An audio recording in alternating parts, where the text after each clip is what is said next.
Assalamualaikum warahmatullahi wabarakatuh. Perkenalkan, nama saya Tazkia Listi Alistianti dengan NIM 23110575 dari kelas L 2023. Sebelumnya, terima kasih kepada Bapak dosen mata kuliah pemrograman Java, Bapak KM Syarif. Di sini saya akan mempresentasikan ujian akhir semester atau UAS dari mata kuliah pemrograman Java. Di sini saya membuat aplikasi sederhana. Judul aplikasi yang saya buat yaitu pemesanan tiket kereta api berbasis Java GUI dan terhubung ke database MySQL.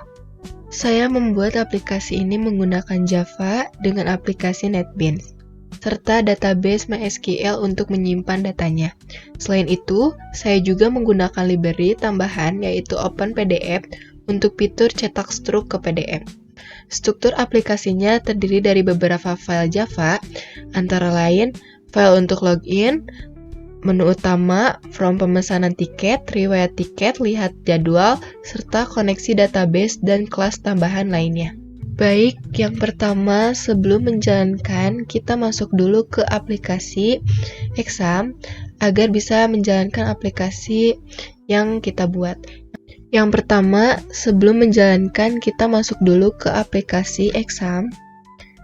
Nah, di sini kita harus menjalankan dulu examnya. Setelah itu, klik bagian admin.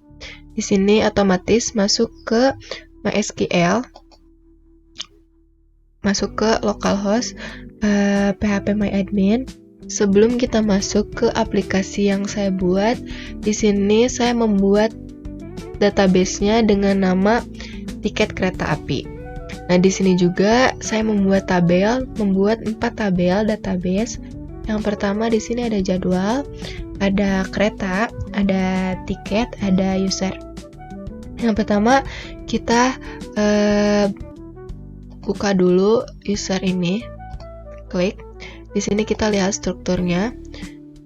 Di sini saya membuat struktur untuk usernya seperti ini. Yang kedua kita buka untuk tabel database tiket, buatnya seperti ini. Ada beberapa. Selanjutnya ada tabel database kereta, strukturnya seperti ini. Dan yang terakhir ada jadwal. Strukturnya seperti ini. Nah, setelah membuat database-nya, database tiket kereta api, di sini langsung saja kita masuk ke aplikasi NetBeans. Nah, setelah masuk, nama folder yang saya buat itu tiket kereta api. Nah, di sini saya membuat Java kelasnya. Di sini ada main.java, db connection.java, admin.java, from pemesanan.java, dan lain sebagainya. Nah, selanjutnya di sini saya akan menjalankan aplikasinya dimulai dari halaman login. Run-nya dimulai dari main.java. Kita klik saja, terus di sebelah sini ada run file. Kita klik. Nah, otomatis tampilan outputnya tuh seperti ini. Di sini tampilan untuk login aplikasi tiket kereta api seperti ini. Ini pengguna bisa login menggunakan username sama passwordnya. Jadi langsung saja kita masukkan username sama passwordnya sesuai. Misalnya ini.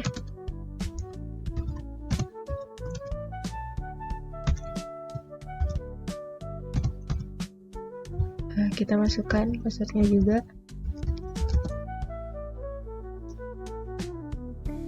Setelah kita masukkan username dan passwordnya, kita langsung saja klik di bagian login. Nah, otomatis di sini akan ada pemberitahuan login berhasil. Kita klik OK. Nah, di sini sudah muncul, kita langsung muncul di tampilan menu utama dan sudah berhasil. Di bagian menu utama ini, di sini terdapat beberapa tombol atau fitur. Pertama ada lihat jadwal, yang kedua ada pesan tiket, yang ketiga ada lihat tiket saya, dan yang terakhir ada logout atau keluar. Nah, di sini kita akan coba satu-satu terlebih dahulu. Yang pertama, jadwal tiket. Kita klik di bagian sini. Nah, di sini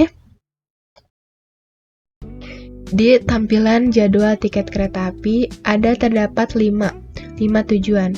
Yang pertama ada Jakarta, yang kedua ada Bandung, yang ketiga ada Yogyakarta, yang keempat ada Surabaya, yang kelima ada Cirebon. Nah, data ini berasal dari tabel database yang tadi sudah kita buat di bagian jadwal yang tadi. Kita coba ya, klik ini di bagian jadwal. Kita lihat nih. Nah, di sini ada 5. Sama. Yang pertama ada Jakarta, ada Bandung, ada Yogyakarta, ada Surabaya, dan Cirebon. Nah, otomatis dari database ini otomatis datanya seperti ini. Nah, setelah kita melihat daftar jadwal tiket, kita kembali lagi ke menu utama. Kita klik di bagian kembali ke menu utama. Kita klik. Nah, otomatis kembali lagi ke menu utama. Selanjutnya, saya akan masuk ke fitur utama, yaitu fitur pemesanan tiket. Di sini kita langsung saja klik pesan tiket. Nah, otomatis muncul tampilan form pemesanan tiket kereta api seperti ini. Nah, di sini pengguna bisa mengisi data seperti nama penumpangnya, jumlah tiketnya, tanggal, jam keberangkatan, total harga, uang bayar, kembalian. Nah, di bagian sini juga misalnya pengguna ingin tujuan pemesanan tiketnya kemana, misalnya ke Bandung. Kita bisa juga pilih kayak ke Jakarta, ke Surabaya, ke Yogyakarta, ke Cirebon. Kita pilih saja ke Bandung misalnya. Nah, kita juga bisa pilih jenis keretanya ekonomi atau bisnis. Nah, otomatis kalau misalnya kita pilih otomatis, harga tiketnya akan muncul di sini. Di sini juga kita klik yang bisnis, akan muncul harga tiketnya berapa di sini. Setelah itu, kita langsung saja kita isi nama penumpangnya. Misalnya Bandung, kita pilih yang ekonomi saja ya. Di sini kita misalkan namanya Taskia. Nama penumpangnya kita, jumlah tiketnya 1. Kita isi tanggalnya. Sekarang tanggal 12. Jamnya jam 8. Untuk uang bayar kita sesuaikan dengan harga tiket 80.000. Nah, setelah kita sudah mengisi data semuanya, kita klik di sini hitung total. Harga tiket akan muncul otomatis setelah kita menghitung total. Saya pesan tiket, klik.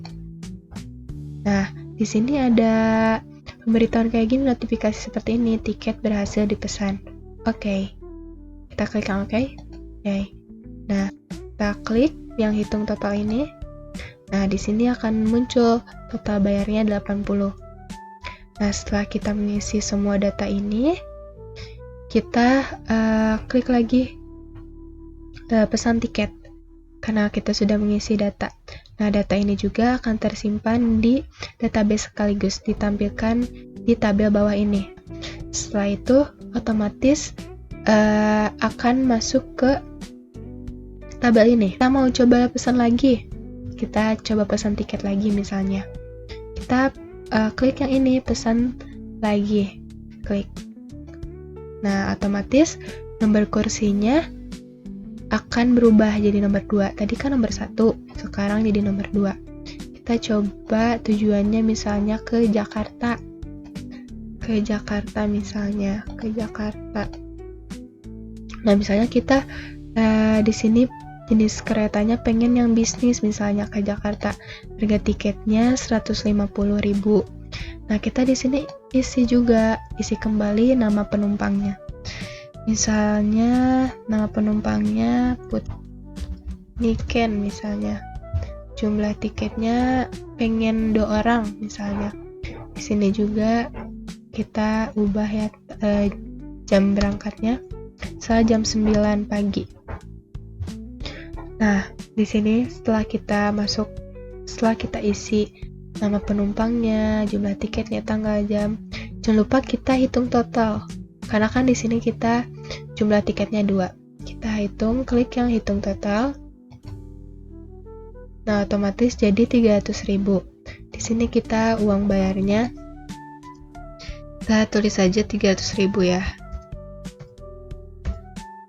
Terus setelah semua diisi datanya, data pemesanan tiket kereta apinya, kita klik lagi yang pesan tiket. Nah, otomatis nanti akan masuk ke tabel ini. Tiket. Nah, akan muncul lagi pemberitahuan tiket berhasil dipesan. Nah, ada di sebelah sini. Ke struk tiket kereta api. Nah, karena di sini struk PDF-nya saya simpannya di folder file export, kita harus cari dulu. Ya, kita harus cari dulu kita simpannya di mana. Kita buka ini. Nah, setelah memesan tiket, pengguna juga bisa mencetak struk misalnya. Nah, kita reset dulu ya. Di sini kita klik yang reset ini. Klik. Setelah itu kita misalnya ingin mencetak struk. Langsung saja kalau ingin mencetak struk ini langsung saja klik yang cetak PDF ini. Otomatis nanti struknya akan tercetak PDF. Cetak. Nah, bakal ada notifikasi seperti ini, struk berhasil disimpan. Simpannya di bagian dokumen. Kita langsung saja cari yang tadi, nama filenya struk tiket kereta api. Nah, di sini akan ada langsung struk tiket kereta api yang tadi. Kita klik saja 2 kali. Nah, otomatis struknya tersimpan ke PDF seperti ini. Ini contoh struk pemesanan tiket. Setelah itu kita kembali lagi ke aplikasi NetBeans yang tadi. Nah, setelah kita memesan tiket kereta api ini, kita misalnya ingin melihat riwayat tiket yang pengguna pesan misalnya. Kita akan kembali lagi ke menu utama. Di sini kembali lagi ke menu utama. Kita lihat misalnya jika kita ingin melihat tiket saya di sebelah sini, maka akan muncul semua tiket yang pernah dipesan oleh pengguna yang tadi. Kita klik lihat tiket saya. Nah, di sini juga muncul semua tiket yang dipesan oleh pengguna yang tadi. Ada Tasga Listi, ada Niken, ada Putri. Misalkan kita atau pengguna ingin menghapus riwayat misalnya. Nah, di sini juga ada tombol reset jika pengguna ingin menghapus semua riwayat yang sudah dipesan tadi. Kita klik reset riwayat. Kita klik. Nah, di sini ada konfirmasi atau notifikasi yakin ingin menghapus semua riwayat tiket. Misalnya kita klik yes, kita akan hapus. Jadi, kalau kita hapus semua ini, akan riwayat tiket yang pengguna atau kita yang tadi pesan akan terhapus semuanya. Kita klik yang yes ini, nanti akan muncul seperti ini. Semua riwayat tiket berhasil dihapus. Oke. Nah, otomatis riwayat tiket saya akan terhapus semuanya dan kosong seperti ini. Setelah itu kita kembali lagi ke menu utama. Ke menu utama lagi. Dan fitur yang terakhir yaitu logout. Terakhir, pengguna bisa klik tombol logout untuk kembali ke halaman login. Kita misalnya ingin keluar dari aplikasi, kita klik saja ini, jadi otomatis langsung ke halaman login lagi. Kita klik yang logout ini. Nah, di sini juga ada notifikasi seperti ini, yakin ingin logout. Kita klik yes. Nah, otomatis tampilannya akan tampilan awal lagi seperti ini, tampilan awal login lagi. Terima kasih kepada Bapak KM Syarif yang sudah mengajari saya agar bisa membuat aplikasi seperti ini. Dengan aplikasi seperti ini, Saya jadi belajar bagaimana membuat aplikasi yang terhubung ke database, dan saya juga belajar bagaimana menangani error pada codingan yang aplikasi saya buat, dan bagaimana membuat fitur cetak PDF. Semoga aplikasi ini bisa terus dikembangkan dan menjadi referensi bagi yang ingin membangun aplikasi sederhana dengan Java. Saya ucapkan terima kasih. Mungkin cukup sekian dari saya. Saya Tazkia Listi Alistianti dengan NIM 23110575. Mungkin segitu saja untuk aplikasi yang saya buat, aplikasi pemesanan tiket kereta api sederhana. Terima kasih. Wassalamualaikum warahmatullahi wabarakatuh.